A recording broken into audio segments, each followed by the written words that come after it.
Hi, everybody. Welcome back. I'm your Congressman Mark Alford, your voice and your vote in D.C. with a Capitol recap. Good to see you. You know, this week's been pretty busy, but I do want to make sure that you guys are staying up to date on everything that's going on here in Washington. First, we started on the House floor, voting on the military construction appropriations package. This bill really helps create a nation that is safe by providing the Department of Defense with the facilities that it needs to protect us from foreign adversaries and bolster our national security. This bill will also fully fund veterans' health care programs. It will prohibit the use of funds to promote or advance critical race theory, prohibit the implementation, administration, or enforcement of the Biden administration's executive orders on DEI. More importantly, the legislation provides $50 million for privatized military family housing for Fort Leonard Wood in our district. Next up, we had our committee work in small business. We held a hearing on rural small business and the obstacles that they face. Jennifer Cassidy is the president of the Adrian Chamber of Commerce, also owns a great business down there in Bates County. And it was my honor to have her here to invite Jennifer to the House Committee on Small Business to share her insights as we talked about crucial, critical issues for Missouri's 4th Congressional District. I was proud to have one of our own informing the committee on how we can help those businesses succeed no matter their location. Rural small businesses know the needs of rural communities better, and when they succeed, our communities succeed, our states succeed, our nations succeed. The SBA also has an Office of Rural Affairs, but little information is available on what that office is doing and how it's focusing on rural small business. Have you interacted with anyone from the Office of Rural Affairs for the Small Business Administration? I don't know about the Rural Affairs, that we do have a location that is located about an hour and a half away from us, and she said that her funding is so tight that she has a hard time getting out and even letting people know about the information in the rural areas. Mr. Culp, have you had any interaction with the Small Business Administration's Office of Rural Affairs? I have not. I didn't even know that existed, actually. Yeah. What we have here is a failure to communicate. How about you, Mr. Splitter? No, I have not. How about you, Mr. Phillips? In terms of rural affairs, I was not aware. Well, we've got to fix that. We've got to figure out what's going on, and we're going to be working on that. Next month, I'll be introducing a Small Business Administration Rural Performance Report Act. This bill will require 2 reports. Actually, one will be a report from the SBA on the activities of the Office of Rural Affairs. We're going to give it another try, see if we can get this information.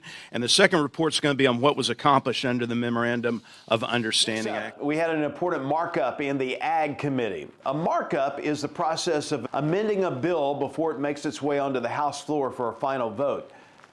And this week, we debated a piece of legislation that would regulate digital assets, including things like NFTs or cryptocurrency. Well, some people who pay attention to crypto saw the big FTX blow up. I think that reminded a lot of folks in DC, we got to have some basic rules of the road. That's what we're doing today.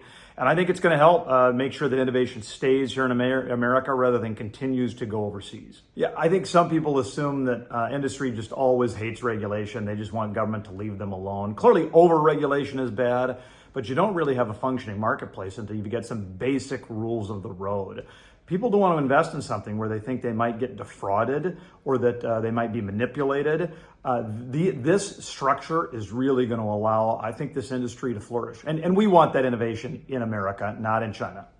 And we finished up with more media interviews, being a strong conservative voice for you. So let's get serious here and pose the question most others are asking. If Joe Biden repeatedly asserted he had never engaged in discussions about his son's business dealings, now we know the truth. What's he hiding, and where does this go from here? That's a very good question, and we're going to find out a lot more answers from Devon Archer, his former business partner, next week when he finally testifies.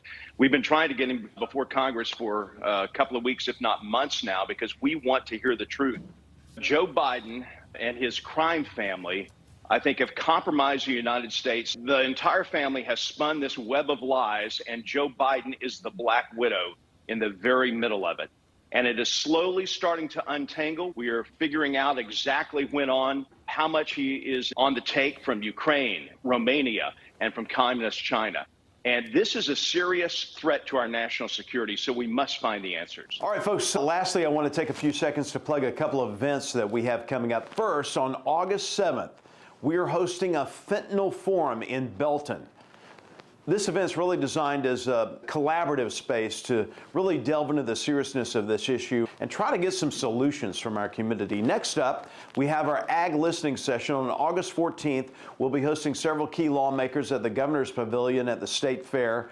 The Farm Bill is a big piece of legislation, has a wide-ranging impact on our daily lives, so we want you there to help shape this bill. It's been another busy week. Some might call it Wild Week in Washington. Never know what you're going to get when you come here. As we move through another week, I just want to thank you again for sending me here to be your voice and your vote in Washington. If there's ever anything that our team can do for you, please don't hesitate to reach out.